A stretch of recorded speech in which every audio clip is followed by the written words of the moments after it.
네, 앞서 전해드린 전국 법관 대표회의 얘기 조금 더 전해드리겠습니다. 로인사이드 이철규 기자 나와 있습니다. 이 기자, 오늘 열린 전국 법관 대표회의, 이번이 역대 세 번째죠? 네, 맞습니다. 그 전국 법관 대표회의는 네. 이 법원 조직법에 규정된 상설 기구는 아닌데요. 네. 그 법원에 큰 이슈가 있을 때마다 열리는 이른바 그 비상설 집단 회의라고 보시면 되고요. 네. 지난 2002년 대법관 제청 문제로 처음 열렸었고요. 네. 그다음에 지난 2009년 신영철 당시 대법관이 촛불 집회의 개입 논란으로 이번엔 법원행정처의 직권 남용 네. 문제로 이번에 세 번째로 열리게 된 겁니다. 네.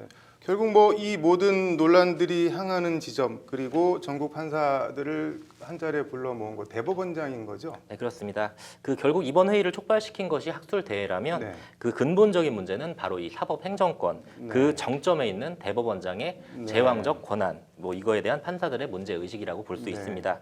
사실 대법원장은 사법부의 수장인데 이 전국 모든 판사들에 대한 인사권을 틀어쥐고 있습니다. 네. 뭐 그러다 보니까 한 사람 한 사람이 사법기관인 그 법관들이 뭐 인사권을 대법원장이 다 갖고 있다 보니까 이런저런 부작용, 뭐 네. 대표적인 게 예를 들자면 일선 법관들이 윗선 판사들 눈치 보기를 하고 있다거나 네. 뭐 이런 부작용이 나타나는 거다. 네. 이걸 좀 해소해 보자. 뭐 이런 취지라고 보시면 됩니다. 네, 대법원장 권한 축소와 법원 조직 개편 뭐 같이 가야 되는 문제인 것 같은데 뭐 오늘 뭐 뭘 어떻게 하자는 얘기가 나왔나요? 그래서 네, 일단 논의된 것 중에 하나가 법원 내 승진에 대한 개념이 좀 없어져야 된다는 네. 겁니다. 실제 법원 조직법에는요, 현행 네. 조직법은 사법부에는 직급이 판사, 대법관, 대법원장 이 세 가지로만 나눠져 있습니다. 그럼 직급이 없는 거 아닌가요? 근데 직급을 없애자는 얘기는 무슨 얘기인가요? 그 실제 저희들이 많이 뭐 소개해드린 뭐 부장판사나 이런 네. 것도 직급이 아니라 직책으로 보시면 되는 게요. 네, 법원 조직법에는 판사들은 모두 다 동일한 판사고요. 네, 그 부장판사라는 것은 결국 직책, 맡고 있는 역할만 다르다는 겁니다. 네. 하지만 뭐 사실상 지방법원에서 합의부 판사를 하다가 네. 또 합의부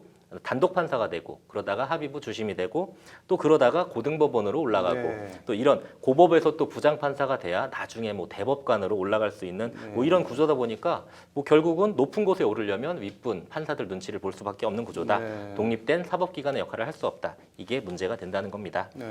대법원장이 대법관을 제청하도록 하는 구조를 없애자 이런 논의들도 활발히 열리고 있는 것으로 알려졌습니다. 네.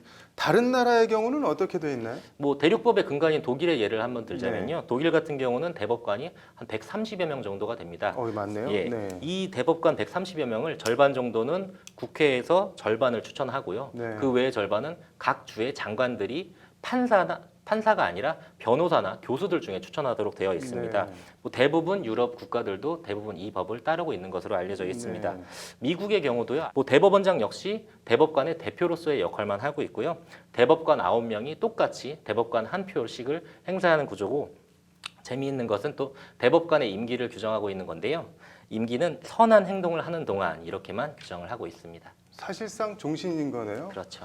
그리고 대법원장이 이렇게 인사권을 틀어지고 있는 나라는 얘기를 들어보니까 이른바 선진국에서는 우리나라밖에 없는 것 같네요. 네, 맞습니다. 예, 잘 들었습니다.